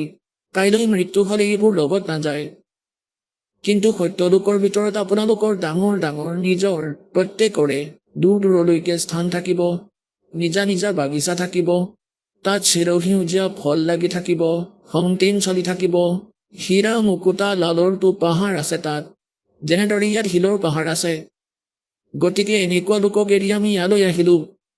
কোনোবাই যদি এটা হীৰা পায়, লুকাই ফুৰিবহি যেন বহুত ডাঙৰ বস্তু পাই গ'ল, আৰু তাত এনেই পৰি আছে আপোনালোকৰ হীৰা। গতিকে কোৱাৰ ভাৱ এইটো যে আমি সেই সুখময় স্থানক এৰি নিজৰ বালক বুদ্ধিৰ বাবে ভুলতে ইয়াত বন্দী হলো। আৰু ইয়াৰ পৰা ওলোৱাৰ পদ্ধতি কেৱল সেই সমৰ্থবানজনেই কয়। এই কাল ভগৱানে আমাক সেই জ্ঞানৰ কথা গম পাবলৈ নিদিয়ে। যেতিয়া আমি ভুল কৰি আহিছিলোঁ তেতিয়া পৰমেশ্বৰে তাৰ কিছু সময় পিছতেই এই সম্পূৰ্ণ জ্ঞান সূক্ষ্ম বেদ ইনক্লুডিং চাৰিও বেদ এই সকলো জ্ঞান পঠাই দিছিলে, ফেক্স কৰি দিছিলে এই কাল জ্যোতিস্বৰূপী নিৰঞ্জনৰ অন্তঃকৰণত। আৰু ই যেতিয়া নিজে নিজে যেনেকৈ কাৰোবাৰ বমি হলে তাৰ সাধ্যৰ কথা নহয় বাধা দিয়া, যেনেকৈ হাঁচি আহে হাঁচিত কোনেও বাধা দিব নোৱাৰে, গতিকে এই প্ৰকাৰে পৰমাত্মাই এনেকুৱা ব্যৱস্থা কৰি ইয়াৰ শৰীৰত পঠিয়ালে। কিছু সময়ৰ পিছত তাৰ এনেই হাঁচি আহিল, তেতিয়া এবাৰতে 4খন বেদ বাহিৰলৈ আহিল, সমুদ্ৰৰ ওপৰত পৰি গ'ল এক সুন্দৰ সুসজ্জিত ট্ৰেৰ ওপৰত। ই 4খন বেদ উঠালে, সেইকেইখন এখনেই বেদ আছিলে। ই সেইখন পঢ়িলে, তাৰপিছত ই দেখিলে যে এইখনত সেই পৰমাত্মাৰ সম্পূৰ্ণ তথ্য আছে, সত্যলোকৰ তথ্য আছে, তাৰ ব্যৱস্থাৰ তথ্য আছে। আৰু মোৰ অন্তৰ্গত যিমানবোৰ প্ৰাণী আছে সিহঁতে যদি গম পায় সকলো পলাই যাব, আৰু ইয়াৰ যি অভিশাপ লাগি আছে ইয়াৰ ভুলৰ বাবে 1,00,000 মানৱ শৰীৰধাৰী প্ৰাণীৰ নিত্য আহাৰ কৰাৰ। গতিকে এই উদ্দেশ্যেৰে এই সূক্ষ্ম বেদৰ সেই পাৰ্ট, সেই অংগ ওলাই দিলে তাৰ পৰা, য'ত সেই লোকৰ তথ্য আৰু সেই ভক্তিৰ বিধি আছিল, সেয়া যদিও কোড ৱৰ্ডত আছিল, সি সকলোবোৰ তথ্য সমাপ্ত কৰি দিলে। আৰু সেই বেদখন নিশ্চয় থৈ দিলে, কিয়নো ইয়াৰে তাৰ ঋষিমুনিসকলেও বিচাৰিছিলে এনেই খুচৰিবলৈ। সেয়া থৈ দিলে য'ত কোনো মুক্তিমাৰ্গ নাই। জ্ঞান নিশ্চয়কৈ আছে এই 4খন বেদতে, কিন্তু মন্ত্ৰ নিজৰ স্তৰৰ থৈ দিলে, ওম মন্ত্ৰ থৈ দিলে, বাকী শেষ কৰি দিলে। গতিকে যি কাৰণে এই কমপ্লিট স্পিৰিচুৱেল নলেজক, অৰ্থাৎ সকলো আধ্যাত্মিক জ্ঞানক, আৰু কমপ্লিট মেথড অফ ৱৰ্শ্বিপক, ৱে অফ ৱৰ্শ্বিপক, কমপ্লিট কোৰ্ছক, পূৰ্ণ এই ভক্তি মুক্তি মাৰ্গক, মুক্তিবিধিক আৰু সম্পূৰ্ণ কৰ্মৰ তথ্য দিবলৈ সকলোকে কোৱাৰ বাবে সেই পৰমেশ্বৰ স্বয়ং আহে সেই ক্ষতিক পূৰ কৰিবলৈ। আৰু আমি যি এই সৎসংগ শুনি আছো, এয়া সেই উপলক্ষেই যে সেই পৰমাত্মা আজিৰ পৰা প্ৰায় 600 বছৰ আগতে চন 1398 সেই পৰমাত্মা সত্যলোকৰ পৰা নিজ স্থানৰ পৰা সুখময় স্থানক এৰি নিজৰ আত্মবোৰৰ বাবে, আপোনালোকৰ বাবে ভ্ৰমি আছে ভগৱান, তাৰ পৰা গতি কৰি ইয়াত ভাৰতবৰ্ষৰ কাশী চহৰত, ভাৰতবৰ্ষৰ নগৰী কাশীত এটা লেহেৰতাৰা নামৰ পুখুৰীৰ ভিতৰত এটা কমলৰ ফুলৰ ওপৰত আহি বিৰাজমান হৈ গ'ল সৎলোকৰ পৰা আহি। তাৰপিছত তাৰ পৰা নিৰুণিমা নামৰ যি সন্তান আছিলে, পতি পত্নী উঠাই লৈ গ'ল। পৰমাত্মাৰ প্ৰতিপালনৰ লীলা তেওঁলোকৰ মাধ্যমেৰেই হ'ল। আৰু তেওঁ শিপিনী আছিল, কৰ্মেৰে শিপিনী আছিল, সেইকাৰণে পৰমাত্মাকো শিপিনী বোলা হয়, কাৰণ তেওঁ এই কামেই কৰিছিলে। কিয়নো পৰমাত্মা যেনেকৈ দাসে বহুতবাৰ কৈছেই যে পৰমাত্মাই আমাক 3টা স্থিতিত আমাৰ কেয়াৰ টেক কৰে, চোৱা চিতা কৰে। এটা স্থিতিততো পৰমাত্মা সত্যলোকত বহুত ডাঙৰ গুম্বজৰ ভিতৰত মন্দিৰৰ আৰ্হিৰ বহুত ডাঙৰ গুম্বজ আছে,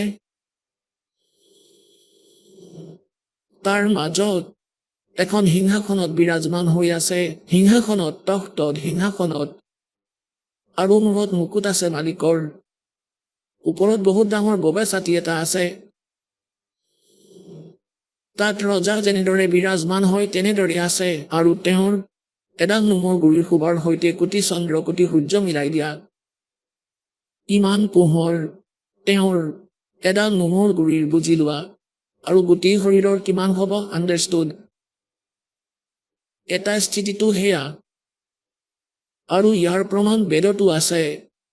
ঋগ্বেদ মণ্ডল নম্বৰ 9 সূক্ত 1 মন্ত্ৰ 8 আৰু 9। 8ত কৈছে যে তেওঁ 3টা স্থিতিত শৰীৰৰ মাধ্যমেৰে পৰমাত্মাই আপোনাক চোৱা চিতা কৰে, ধাৰণ পোষণ কৰে। আৰু দ্বিতীয় স্থিতিটো হ'ল যে তেওঁ তাৰ পৰা গতি কৰি আহে, এক শিশু ৰূপ ধাৰণ কৰে, নিজৰ শৰীৰক সৰল কৰে, নিজৰ স্বৰূপক পাতল কৰি, পাতল তেজ পুঞ্জৰ কৰি, এক শিশু ৰূপ ধাৰণ কৰি এটা পদুমৰ ফুলৰ ওপৰত বিৰাজমান হয়। প্ৰত্যেক যুগতে এই লীলা কৰে। তাৰ পৰা নিসন্তান দম্পতীয়ে উঠাই লৈ যায় তেওঁক। লাহে লাহে সেই ব্যৱসায়তে, যি ব্যৱসায় তেওঁলোকে কৰিছিলে, সেই কৰ্ম কৰিয়েই পৰমাত্মাই আমাক এইটো দেখুৱাই, পৰমাত্মাক পাবলৈ, সত্যলোকলৈ যাবলৈ আমাৰ বহুত ধনৰ আৱশ্যকতা নাই। যদি আপোনাৰ সংস্কাৰত বেছি আছে, তেনেহ'লে তাক সদ্ব্যৱহাৰ কৰক, দুৰ্ব্যৱহাৰ নকৰিব, ভুল নকৰিব, একেবাৰে ভুল নকৰিব। লাগিলে যিমান ধনী নহওক, যিমান ডাঙৰী পোষ্ট নহওক, এইটো মনত ৰাখিব লাগে যে মৃত্যুও হ'ব এদিন, ইয়াৰ পৰা যাবও লাগিব। তেতিয়া সেই ব্যক্তিয়ে ভুল নকৰে। গতিকে দ্বিতীয় স্থিতি এইটো পৰমাত্মাৰ যে চাৰিও যুগত আহি এনেকুৱা লীলা কৰে। আৰু তৃতীয় স্থিতি এইটো যে তেওঁ যেতিয়াই বিচাৰে, যিকোনো সময়ত এক সাধু মহাত্মাৰ ৰূপ ধাৰণ কৰি অথবা যিকোনো ৰূপ ধৰি ভাল আত্মাবোৰক লগ কৰে, তেওঁলোকক সৎ উপদেশ দিয়ে, সৎলোকলৈ লৈ গৈ আকৌ এৰি দিয়ে, নিজৰ সৈতে পৰিচিত কৰাই। তাৰ পিছত সেই মহাপুৰুষে পৰমাত্মাক সাক্ষাৎ দেখি তাত য'ত তেওঁ থাকে, তাত সকলোবোৰ ব্যৱস্থা দেখি আৰু যি বিধি তেওঁ কয় ভক্তি কৰাৰ, কিয়নো তেওঁ জগতগুৰুও হয়, গতিকে সেই সন্তই সেই সাধনাই কৰে যি ভগৱানে কয়। তেওঁলোকে দেখি আহে, তাৰ পিছত নিজ চকুৰে দেখা বৰ্ণনা নিজৰ অমৃত বাণীৰূপী এপিডিপিত লিখি থৈ যায়। আৰু যি সাধনা তেওঁ কৰে সেয়াও বৰ্ণিত কৰে, কিন্তু আমি সেয়া বুজি নাপালো, কিয়নো আমি বেলেগ ৰঙত অজ্ঞানতাৰ সৈতে পৰিপূৰ্ণ আছিলো। আৰু অন্য সাধনা কৰিয়েই আমি আমাৰ মুক্তি হ'ব বুলি ভাবিলো, যি কাৰণে আমি ভগৱান আৰু মহাপুৰুষক, পৰমাত্মা আৰু পৰমাত্মাৰ সৈতে পৰিচিত মহাপুৰুষসকলৰ অমৃত বাণীক বুজি নাপালো, না সদগ্ৰন্থবোৰ বুজি পালো। গতিকে তাৰে মাজত কাক কাক লগ পাইছিলে ভগৱানে? যিজন তৃতীয় স্থিতিত যিকোনো সময়ত কোনো সাধু সন্ত মহাত্মাৰ ৰূপ ধৰি কোনো ভাল আত্মা, দৃঢ় আত্মা, ভাল ভগত, দৃঢ় ভগতক লগ কৰি তত্ত্ব জ্ঞান, যথাৰ্থ জ্ঞানৰ সৈতে পৰিচিত কৰায়। গতিকে তাৰে মাজৰ কোন যিদাসৰ নলেজত আছে? আদৰণীয় ধৰ্মদাস চাহেবদেৱ বান্ধৱগড়ৰজন, আদৰণীয় মলুকদাস চাহেবদেৱ, আদৰণীয় নানক চাহেবদেৱ, যিজন শিখ ধৰ্মৰ প্ৰৱৰ্তক, যাক পৰমাত্মাই আহি জীৱিত মহাত্মাৰ ৰূপত লগ কৰিলে এই কলি যুগত। আদৰণীয় দাদু চাহেবদেৱ, আদৰণীয় গৰীবদাস চাহেবদেৱ, গাঁও চোলানী জিলা জজ্জৰ হাৰিয়ানাৰজন, আদৰণীয় ঘিচা দাস চাহেবদেৱ, গাঁও খেখৰা, এতিয়াতো জিলা বাগপত হ'ল, আগতে জিলা মেৰঠ আছিলে উত্তৰ প্ৰদেশৰ। আৰু আদৰণীয় স্বামী ৰামানন্দদেৱ, ব্ৰাহ্মণ আছিল, ডাঙৰ পণ্ডিত, বেদ আৰু গীতাৰ বিদ্বান বুলি মনা হৈছিলে, কাশীত আছিলে। 5 বছৰ আয়ুষত পৰমাত্মাই তেওঁক লগ কৰিছিল। গতিকে এইসকল মহাত্মাক পৰমাত্মাই লগ কৰিছিল আৰু সত্যলোকলৈ লৈ গৈ আকৌ এৰিছিল। সেই সুখময় স্থানলৈ লৈ গৈছিল, য'ৰ গুণগান এই দাসে কৰি আছে, যে যলৈ যোৱাৰ পিছত জীৱৰ কেতিয়াও জন্ম মৃত্যু নহয়, কিন্তু তালৈ যোৱাৰ এক বিধি আছে, স্থায়ী স্থান পোৱাৰ। এনেইতো যিসকল মহাপুৰুষ কৈছিলে, তেওঁ কৈছিলে যে ভগৱান আমাক ইয়াতে ৰাখক। তেতিয়া পৰমাত্মাই কৈছিলে, পুত্ৰসকল এনেকৈ ৰাখিব নোৱাৰো, আপোনালোক যাওক, আপোনালোকক এনেকুৱা মন্ত্ৰ দিম, শীঘ্ৰেই ধনী হৈ যাব সৎ ভক্তি কৰি, আৰু সেই ভক্তিৰ শক্তিৰেই ইয়ালৈ আহিব পাৰিব। গতিকে তেওঁ এনেকুৱাই কৰিলে। যথাৰ্থ ভক্তি যি ভগৱানে কৈছিলে, আৰু সৎলোকলৈ গ'ল, আৰু নিজ চকুৰে দেখা যি বিৱৰণ আছিলে, যি সাধনা তেওঁলোকে কৰিছিল, যে সত্যলোক এনেকুৱা স্থিতি, সেয়া নিজৰ অমৃত বাণীত মুখেৰে কৈ লিখিলে আৰু লিখালে। আহক আমি এতিয়া সেই শ্ৰদ্ধালুসকলৰ অনুভৱবোৰ জানো, যিসকলে জগতগুৰু তত্ত্বদৰ্শী সন্ত ৰামপাল গুৰু মহাৰাজৰ পৰা দীক্ষাপ্ৰাপ্ত কৰিছে তথা তেওঁ কোৱা ভক্তিমাৰ্গ এওঁলোকে অৱলম্বন কৰি আছে। দৰ্শকসকল, আজি আমি আপোনালোকক শুনাম বিহাৰ ৰাজ্যৰ গয়া জিলাৰ নিবাসী সোনেনা কুমাৰীৰ বিষয়ে। সোনেনা কুমাৰীয়ে আগতে সকলো দেৱ দেৱীৰ ভক্তি সাধনা কৰিছিল। কিন্তু তাৰ পিছতো তেওঁৰ জীৱনত শাৰীৰিক কষ্ট, আৰ্থিক সংকট, ভূত প্ৰেতৰ বাধা, মাইগ্ৰেইন আৰু গ্লেণ্ড টিবিৰ দৰে গুৰুতৰ সমস্যাবোৰে আগুৰি ধৰিছিল। ইমানে নহয়, ডাক্তৰেও তেওঁ গোটেই জীৱন ঔষধ খাবলৈ কৈছিল। কিন্তু যেতিয়া তেওঁ সন্ত ৰামপাল গুৰু মহাৰাজৰ পৰা নাম দীক্ষা গ্ৰহণ কৰিলে, তেতিয়াই তেওঁৰ জীৱনত এক আশ্চৰ্যজনক পৰিৱৰ্তন আহিল। সোনেনা কুমাৰীয়ে কয়, নাম দীক্ষা লোৱাৰ পিছত তেওঁৰ সকলো ধৰণৰ বেমাৰ আজাৰ সম্পূৰ্ণ ভাল হৈ গ'ল আৰু আজি তেওঁ সম্পূৰ্ণৰূপে সুস্থ হৈ জীৱন যাপন কৰি আছে। দৰ্শকসকল, বছৰ বছৰ ধৰি কৰা ভক্তি সাধনাই কোনো লাভ নহ'ল, কিন্তু সন্ত ৰামপাল গুৰু মহাৰাজ চৰণত অহাৰ লগে লগে তেওঁৰ সমগ্ৰ জীৱন সলনি হৈ গ'ল। আহক শুনো সোনেনা কুমাৰীৰ সঁচা জীৱন কাহিনী তেওঁৰ নিজৰ মুখেৰে। নমস্কাৰ। নমস্কাৰ, কি নাম হয় আপোনাৰ? মোৰ নাম সুনেনা কুমাৰী। বাইদেউ ক'ৰ পৰা আহিছে আপুনি? মই গয়া জিলাৰ হয়। গাঁও গন্তিক, পোষ্ট গণনা, থানা বেলাগঞ্জ, জিলা গয়া, বিহাৰৰ হয়। সন্ত ৰামপালদেৱ মহাৰাজৰ পৰা নাম দীক্ষা আপুনি কেতিয়া ল'লে? সন্ত ৰামপালদেৱ মহাৰাজৰ পৰা নাম দীক্ষা মই লৈছিলোঁ 20 ছেপ্টেম্বৰ 2020ত। সন্ত ৰামপালদেৱ মহাৰাজৰ পৰা নাম দীক্ষা লোৱাৰ আগতে আপুনি কি ভক্তি সাধনা কৰিছিলে? মই সন্ত ৰামপালদেৱ মহাৰাজৰ পৰা নাম দীক্ষা লোৱাৰ আগতে মই সকলো দেৱী দেৱতাৰ ভক্তি কৰিছিলোঁ। তেন্তে আপুনি সন্ত ৰামপালদেৱ মহাৰাজৰ শৰণলৈ কেনেকৈ আহিলে? মই সন্ত ৰামপালদেৱ মহাৰাজৰ শৰণলৈ আহিলোঁ যেতিয়া মোৰ বহুত প্ৰব্লেম হৈছিলে। মোৰ শাৰীৰিক কষ্ট, আৰ্থিক কষ্ট আৰু ভূত প্ৰেতৰ বাধা যেতিয়া হ'বলৈ ধৰিলে, মই ডেইলি টিভি চাইছিলোঁ। মই ডেইলি সন্ত ৰামপালদেৱ মহাৰাজৰ সৎসংগ চাইছিলোঁ। মই তেতিয়া বুজি পোৱা নাছিলোঁ যে মই কি চাই আছোঁ আৰু কি শুনি আছোঁ।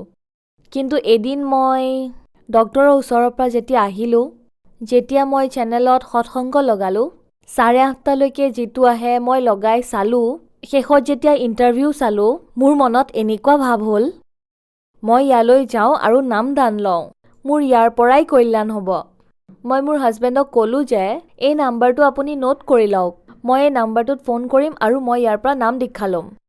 মোৰ হাজবেণ্ডে ক'লে, তুমি নাজানা এওঁলোকে পইচা দি এইবোৰ কথা কোৱায়। মই ক'লোঁ যে যিয়ে নহওক পৰমাত্মাৰ দয়াত মই ইয়ালৈ যামেই, নিশ্চয় যাম। মই কি ক'ম আপোনাক ছাৰ, মই খোজকাঢ়িব পৰা নাছিলোঁ। মই চুচৰি গৈছিলোঁ, লেট্ৰিন বাথৰুম সকলোলৈ। হাড় বেকা হৈ গৈছিলে মোৰ বেমাৰৰ বাবে, অৰ্থৰাইটিছ প্ৰব্লেমৰ বাবে। সেই সময়ত মই খঙত বিচনাৰ পৰা নামিলোঁ আৰু মোবাইলটো ল'লোঁ। মই লিখিব নোৱাৰিলোঁ, গতিকে মোবাইলৰে ফটো মই যেনে তেনে উঠালোঁ। স্ক্ৰীণত মালিকৰ যি নম্বৰ আহি আছিলে, সন্ত ৰামপালদেৱ মহাৰাজৰ। মই সন্ত ৰামপালদেৱ মহাৰাজৰ পৰা নাম দীক্ষা ল'ব খুজিছিলোঁ। মই ছাৰ ইমানখিনিয়ে ক'ব বিচাৰিম যে মই বহিব নোৱাৰিছিলোঁ, থিয় হ'ব নোৱাৰিছিলোঁ। 10 মিনিট পাকঘৰত, মোৰ এবছৰ হৈ গৈছিলে পাকঘৰলৈ নোযোৱা, 1 গিলাচ পানী উঠাই খোৱাৰ।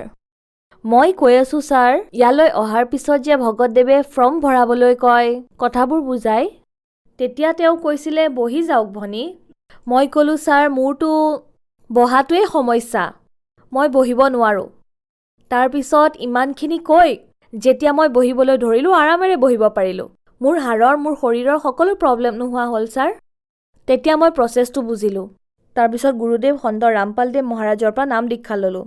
সন্ত ৰামপালদেৱ মহাৰাজৰ পৰা নাম দীক্ষা লোৱাৰ পিছত আপুনি কি লাভ পালে? হয়, বহুত লাভ পালোঁ।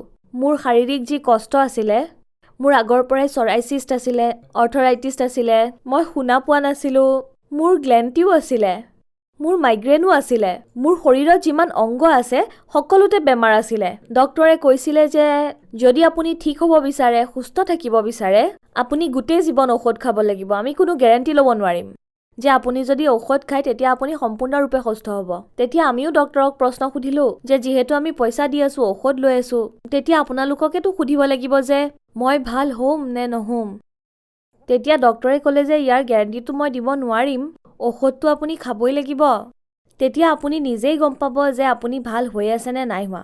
মোৰতো এইটো কথাত খং উঠি গৈছিল যে দেখুৱাইও আছোঁ, পইচাও দি আছোঁ, তথাপিও ডক্তৰে গেৰেণ্টি লোৱা নাই যে মই ভাল হ'ম নে নহ'ম। হয়, মই যেতিয়া ডক্তৰৰ তাৰ পৰা আহিলোঁ, তেতিয়া গয়াত যি নামদান কেন্দ্ৰ আছে, সন্ত ৰামপালদেৱ মহাৰাজৰ যি নামদান কেন্দ্ৰ আছে তালৈ গ'লোঁ। সন্ত ৰামপালদেৱ মহাৰাজক যেতিয়াই মই দণ্ডৱত প্ৰণাম কৰিছিলোঁ, মই গুৰুদেৱক মনতে কৈছিলোঁ যে মালিক, সন্ত ৰামপালদেৱ মহাৰাজ, মোৰ শৰীৰত ইমানেই সমস্যা আছে, মোৰ শৰীৰত যিমান অংগ আছে সিমানেই সমস্যা আছে মালিক। তাত মই সকলো সমস্যাৰ কথা ক'লো যে মোৰ অৰ্থৰাইটিছ আছে, মোৰ হাড় বেকা হৈ গৈছে। তেতিয়া ইয়াৰ আশ্ৰমৰ যিসকল ভগতদেৱ আছে তেওঁলোকে ক'লে যে মাতৃ ভনী আপুনি নাম দীক্ষা লওক, পৰমাত্মাই আপোনাক দয়া কৰিব, আপুনি ঠিক হৈ যাব। তেতিয়া মুক্তিদাতা সন্ত ৰামপালদেৱ মহাৰাজৰ পৰা নাম দীক্ষা ল'লোঁ আৰু মোৰ সকলোবোৰ বেমাৰ ভাল হৈ গ'ল। পৰমাত্মাৰ দয়াত পৰমাত্মাই দয়া কৰিলে যে মই উঠিব পাৰোঁ, বহিব পাৰোঁ, চলিব পাৰোঁ, পাকঘৰৰ সকলো কাম কৰিব পাৰোঁ। য'ত লেট্ৰিনলৈ মই চুচৰি গৈছিলোঁ, সন্ত ৰামপালদেৱ মহাৰাজৰ দয়াত আজি মই সকলো কাম নিজে কৰিব পাৰোঁ। এয়া চাওক মোৰ চৰাইচিছৰ ৰিপৰ্ট। ডক্তৰে যে কৈছিলে গোটেই জীৱন আপুনি ঔষধ খাব লাগিব, এয়া যি বেমাৰ সেয়া লিভাৰৰ বেমাৰ, আপুনি গোটেই জীৱন ঔষধ খাব লাগিব, নহ'লে বেমাৰ বেছি হ'ব।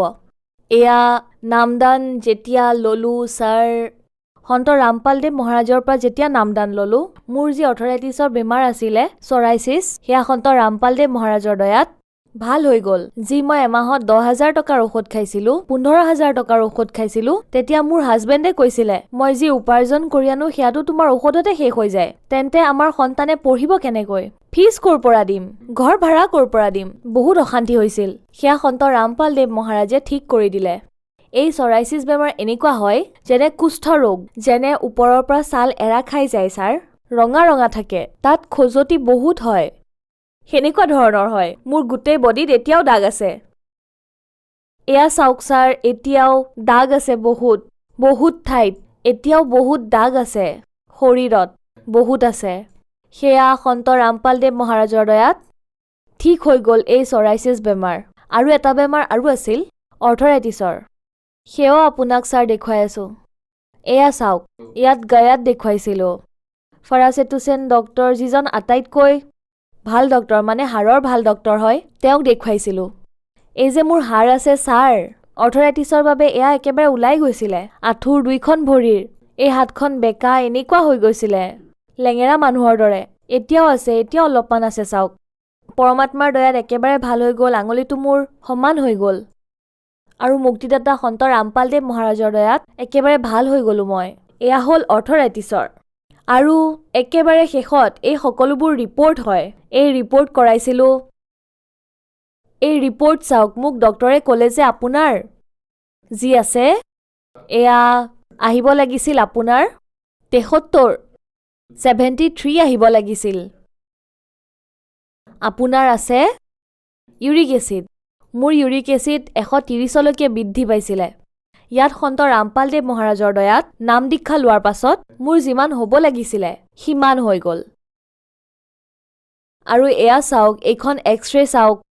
এক্সৰেত ডক্তৰে কৈছিলে যে আপোনাৰ যে এয়া আছে, আপোনাৰ আঁঠুৰ যি গ্ৰীজ থাকিব লাগে, সেই গ্ৰীজ আপোনাৰ শেষ হৈ গৈছে। মোৰ আঁঠুটো কটৰ কটৰ, যেতিয়াই মই খোজকাঢ়োঁ মোৰ আঁঠুটো কটৰ কটৰ কৰিছিলে, খোজকাঢ়িব নোৱাৰিছিলোঁ, এনেকুৱা লাগিছিলে হাড় গুড়া হৈ গৈছে ভিতৰত। সেই ধৰণেৰে চাওক কিমান গেপিং আছে। ডক্তৰে কৈছিলে আপোনাৰ পুৰা গ্ৰীজ শেষ হৈ গৈছে, আমি এবছৰ ঔষধ খুৱাম, তাৰপিছত আপুনি ক'ব কেনে অনুভৱ কৰিছে, তাৰপিছত আমি আঁঠুৰ বেলেগ চিকিৎসা কৰাম। তাৰপিছত সন্ত ৰামপালদেৱ মহাৰাজৰ পৰা নাম দীক্ষা লোৱাৰ পাছত সেই প্ৰব্লেমো শেষ হৈ গ'ল। লাহে লাহে পৰমাত্মাই গ্ৰীজ ভৰাই গৈ থাকিল। মই যদি এতিয়া 100 কিলোমিটাৰ, 200-500 কিলোমিটাৰ খোজকাঢ়িলেও মোৰ একো সমস্যা নহয়। দয়াত, মুক্তিদাতা সন্ত ৰামপালদেৱ মহাৰাজৰ দয়াত। সন্ত ৰামপালদেৱ মহাৰাজৰ পৰা নাম দীক্ষা লোৱাৰ পিছত আপুনি বহুত লাভ পালে। গতিকে যিসকল দৰ্শকে আজি আপোনাক চাই আছে আৰু তেওঁলোকো কিবা নহয় কিবা বেমাৰত গ্ৰস্ত, তেওঁলোকক আপুনি কি ক'ব বিচাৰিব? হয়, মই কি ক'ম, মালিকে দয়া কৰিছে।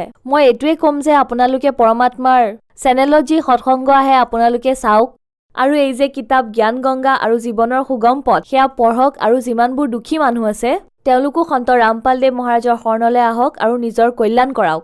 সন্ত ৰামপালদেৱ মহাৰাজৰ পৰা নাম দীক্ষা কেনেকৈ ল'ব পাৰি?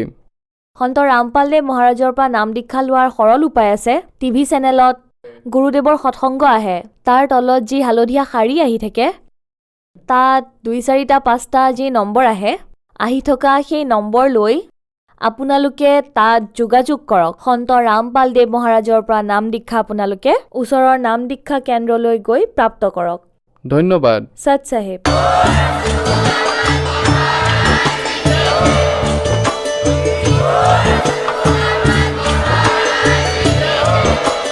আপুনি শুনি আছিলে জগতগুৰু তত্ত্বদৰ্শী সন্ত ৰামপাল গুৰু মহাৰাজৰ মংগল প্ৰবচন। অধিক জানিবৰ বাবে ভিজিট কৰক www.jagatgururampalji.org। সন্ত ৰামপাল গুৰু মহাৰাজৰ শুভ আশীৰ্বাদত সমগ্ৰ বিশ্বতে 500তকৈ অধিক নাম দীক্ষা কেন্দ্ৰ আছে, য'ত সন্ত ৰামপাল গুৰু মহাৰাজৰ দ্বাৰা বিনামূলীয়াকৈ নাম দীক্ষা দি থকা হৈছে। আপোনাৰ ওচৰৰ নাম দীক্ষা কেন্দ্ৰৰ ঠিকনা জানিবলৈ সম্পৰ্ক কৰক 7082208528।